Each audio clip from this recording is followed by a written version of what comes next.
আরে উন্নয়নের সরকার, শেখ হাসিনা সরকার। আমরা তো সুখে আছি, ব্যস্ত আছি বলতে হবে।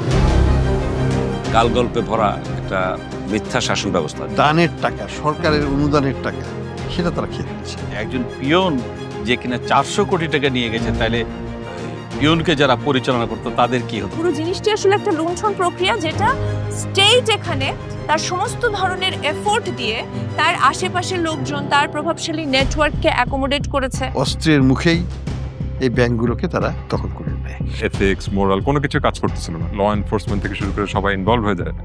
তখন তো অ্যাকচুয়ালি ইন্ডিভিজুয়ালি কারোর কিছু করার থাকে না। সকালবেলা ঘুমের থেকে উঠেই কিন্তু একটা বয়ান দিতেন যে আমি এত উন্নয়ন করেছি। বিভিন্ন আর্থিক প্রতিষ্ঠান, ব্যাংক, এসব প্রতিষ্ঠান থেকে টাকা সরিয়ে নিয়ে এগুলো আত্মসাৎ করা হয়েছে। 10 টাকার কাজ হয়েছে 100 টাকায়, 100 টাকার কাজ হয়েছে 1000 টাকা।